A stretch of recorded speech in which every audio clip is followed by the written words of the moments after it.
สบายดีพี่น้องมื้อนี้ก็มาพบมาพอกับสาวลาวจันสิดาสาวลาวมื้อนี้จันสิดาสิพาทุกคนมาเฮ็ด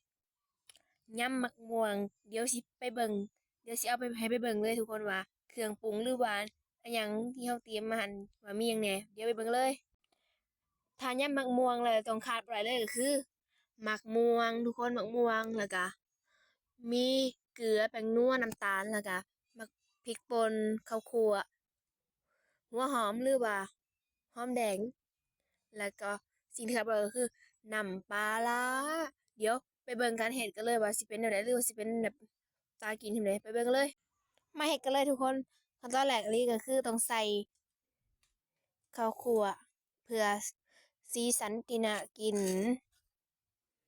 ใส่ข้าวคั่วลงไปเลยแล้วก็พริกป่นพริกป่นนี่สิใส่บ่หลายเพราะว่ามันสิเผ็ดโพดแล้วก็พริกป่นแล้วก็เกลือแล้วก็น้ำตาลใส่ลงไปเลยน้ำตาลแล้วก็แป้งนัวหรือว่าผงนัวหรือว่าผงชูรสนั่นแหละนี่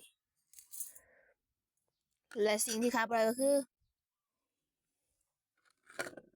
ปลาล่าหรือว่าปลาแดกที่บ้านเฮาเอิ้นว่าปลาแดกนั่นแหละหวานลงไปเลยหวานลงไปเลย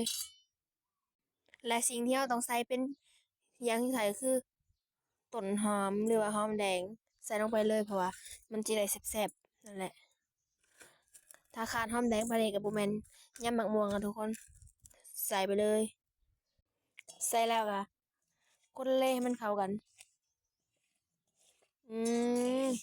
ไผเบิ่งมาฮอดตอนนี้คือแบบแซ่บปาดโตสีสันนี่ถือว่าได้อยู่เด้คนเล่ให้มันเข้ากันเลยตอนนี้ก็คนเล่ทุกอย่างเข้ากันแล้วทุกคนเดี๋ยวก็มาตักใส่จานกันเลยสีสันนี่ตากินแฮงปาดตอนนี้ก็ตักใส่จานแล้วทุกคนผักกับเฮาก็มีแค่หอมบัวนั่นแหละเพราะว่าเฮาก็บ่ได้มีผักหยังหลายแล้วก็โอ้หน้าตานี่คือแบบโดยรวมนี่คืองามหรือว่าเป็นตากินเลยทุกคนเดี๋ยวจันสิดาสิมากินให้เบิ่งเลยเด้อมาเด้อจ้ากินยำบักม่วงนำกันเดี๋ยวจันสิดาสิให้เบิ่งสีสันหรือว่าน้ำของนัวของมันเลยเด้อนี่เบิ่งเลย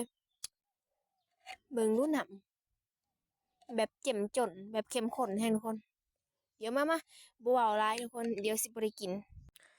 มากินกันเลยทุกคนจันสิดาขออนุญาตใส่มือเพราะว่ากินอันหยังก็บ่แซ่บเท่าใส่มือเนาะอืมแซ่บ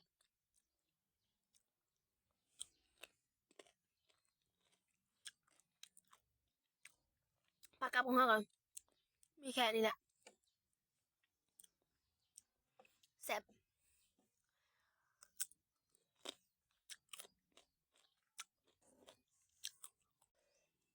แซ่บแฮงนัว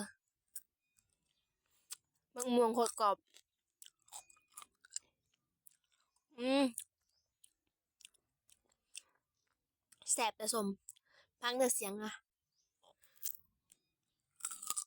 เห็นบ่อืมกรอบ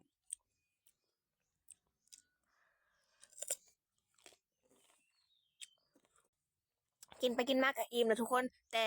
บอกเลยว่าแซ่บเพราะว่าจันสิดาก็บ่ได้เก่งเรื่องกินสมปานใดเนาะแบบกินสมหลายก็บ่แซ่บปานใดคือแซ่บอยู่เดี๋ยวก่ะคำสุดท้ายทุกคนอิ่มเลยทุกคน